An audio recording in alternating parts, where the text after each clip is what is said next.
quickly run through the market, see what the BTX method has for us for the day, and then wrap it up. And I like to keep things simple, guys. Keep it simple, keep it moving, stick to the strategies that you can actually implement over and over and over. Don't overcomplicate things. All right, let's do it. What do we got? Starting over here on the left-hand side, we've got the S&P.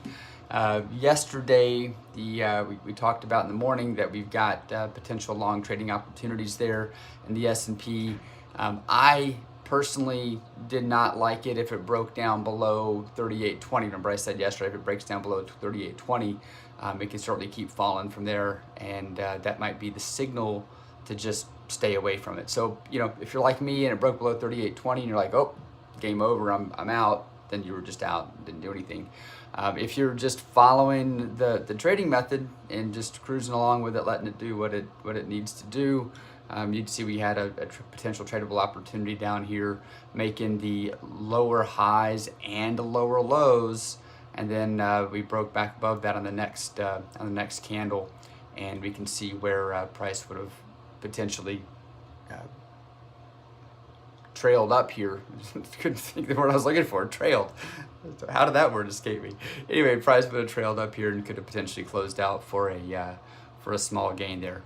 I was not in that trade. Not something I did. I'm still a little worried. So this market, we're sitting up here, flirting now with 38.50 again. It's been a pretty strong top for us where we've seen, push there, repel, push there, repel, push there, repel. A lot of attention around 38.50, and it's broken and closed above it at this point now.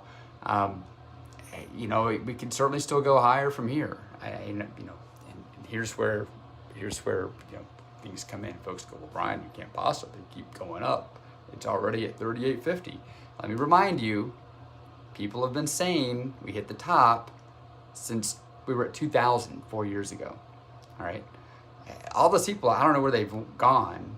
They pop back up again around coronavirus, saying we've hit the top, hit the top, hit the top, and then saying, see, I was right. But now it's just blowing on back to new highs again. So don't get caught up in the trap of, oh, we're at blank number, it can't go any higher, or it can't go any lower. Don't get caught up with that thinking. It's very dangerous. Just follow the damn trend. It doesn't have to be difficult. Follow the trend. Anyway, sorry. The current market bias in 4 hours long, 30 minutes long. So we're looking for long trades. We're looking for long trades. I know we're flirting up here, 38.50. See what it does. Who knows? But we'd like to see the market pull back, making lower highs and lower lows. But then, if it gives us a push and breaks above that previously closed lower high, we're looking to go long and see if this market can still push on for us here. We're not going to start looking for shorts until the market starts telling us to look for shorts. So we're still looking for long trading opportunities, and we'll continue to do so until we're told otherwise. And we're told otherwise by our indicators. If we've got conflicting market bias, then we don't trade it, right? So anyway, spending way too much time on that, more time than I need to. Long bias here. So we're looking for longs. Same on crude. We've got a long bias, the 4 hours long, the 30 minutes long. We're looking for long trading opportunities. What does that look like?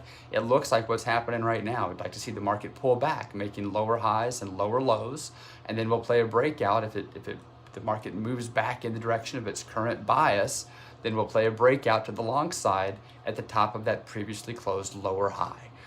Gold is in a short bias. 30-minute is short and the 4 hour is short. I get a little caught up. I hate short and gold, but we do what the market tells us. So for right now, we're looking for it to make higher lows and higher highs, and then if it breaks back down in the direction of that current bias, we'll trade it. I will say for gold here, this is one of those, if it breaks above 1863 area, 1865, if it does push up and break above that, I'm just not going to even look for shorts at that point. Of course, if it does go up if it does break back up to that high, up to that level, more than likely our 4 hour or our 30-minute bias would be conflicting with our 4-hour at that point, but we'll have to cross that bridge when we come to it. So anyway, looking for longs over here on the S&P, looking for longs on crude. We're doing it for the BTX method, just waiting for a little bit of a pullback and then a break back in the direction of that market bias. If it starts pulling back and it just keeps falling for the day, I mean, I don't know if it will or not, but if it does, then we don't do anything. Just stay on the sidelines, let the market figure out what it's going to do.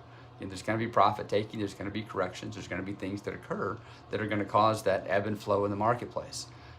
Don't fight it. Just do what the process tells us. Give yourself that advantage over the long term. Everything else is going to work itself out. All right. So that's it. Have a great day. We'll talk to you.